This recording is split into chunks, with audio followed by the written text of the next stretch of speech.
Hey y'all, welcome back to another episode of Whipping Like Butter. It's your girl Ashley, and today we're going to make y'all an Oreo pound cake. Yeah, or some people call it cookies and cream pound cake, but I call it Oreo pound cake over here. Now, y'all really don't love this. We ain't gonna overtalk it. We're just gonna go ahead and get into it. So I'm gonna show y'all how it's done. Let's go. Okay, y'all, so here are our ingredients. We're working with some shortening today. Okay, we're doing something different. So we added our butter and then we added our shortening, a stick of each. We're gonna get that all blended just a little bit, enough to go ahead and add our sugar in there. Added our sugar slowly and went ahead and gave that a nice blend for about 5 minutes because we want to get that all nice, smooth, and creamy. Okay, just like that.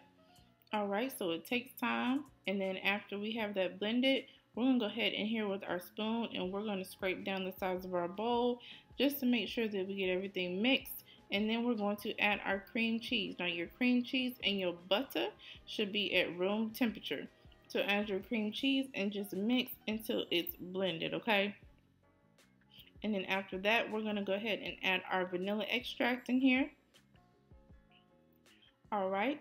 And then we're going to get ready to go ahead and start adding our eggs.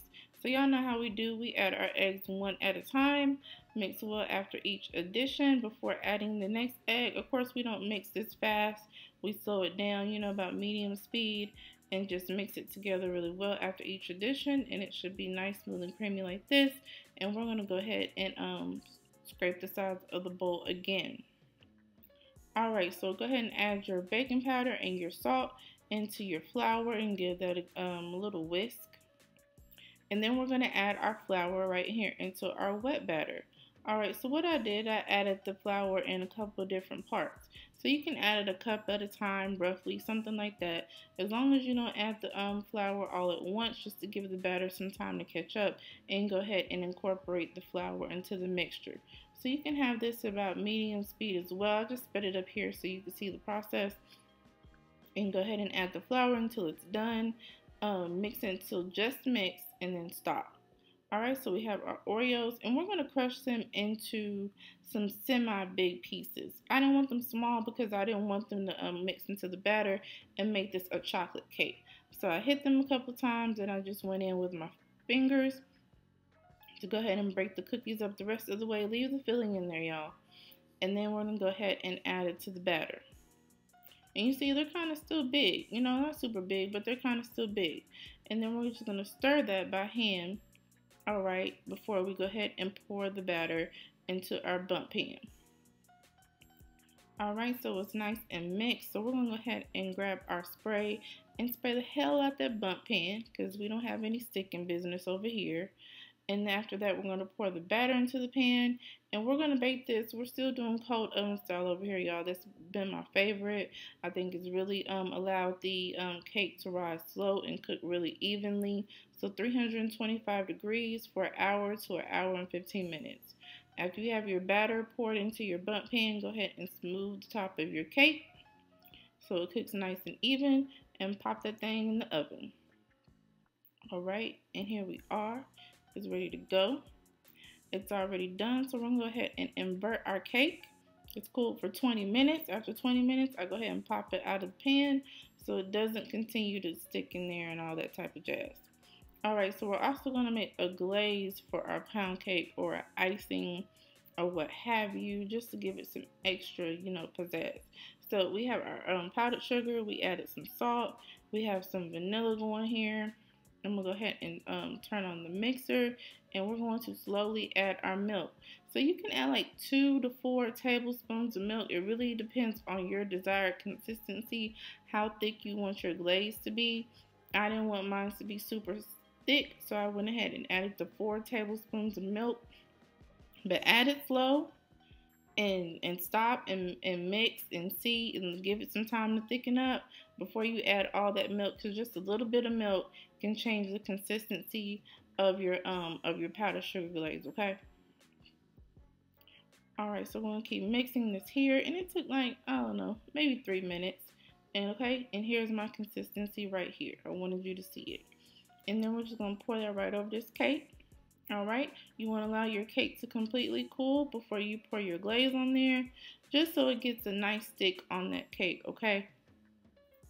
And this is my little method for the cake. It worked out good with how I want it drizzled. And I just cleaned around the rim of my cake to get the excess. You can also lay parchment paper down, do this on a wire rack, something of that nature. It's up to you.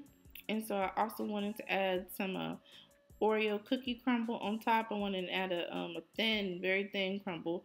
So I just added too many cookies.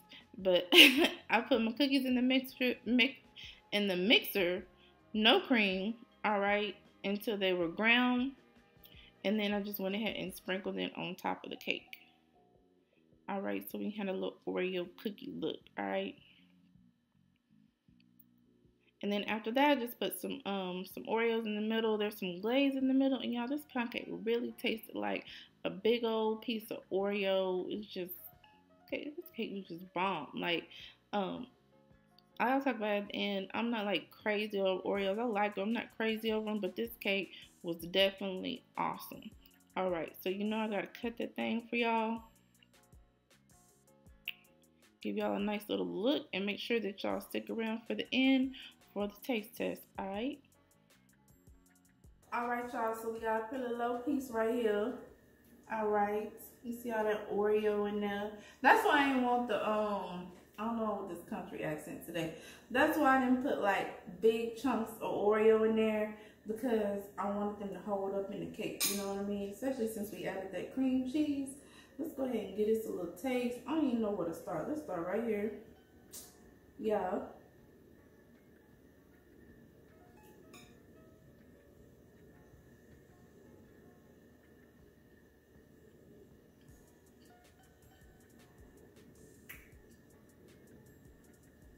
Honey, it's so doggone moist. I ain't even crazy about Oreo at all. But this right here,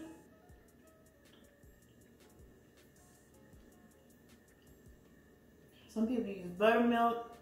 I think that cream cheese was definitely a good addition, especially since it's supposed to have, you know, Oreo cookie and cream-ish type taste to it.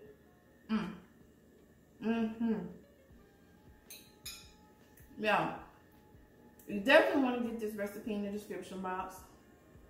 Don't be stingy.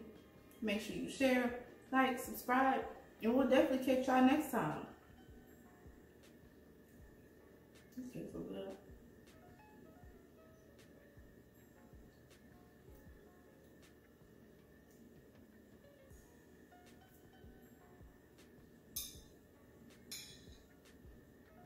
Oh, I forgot to tell y'all bye. Bye.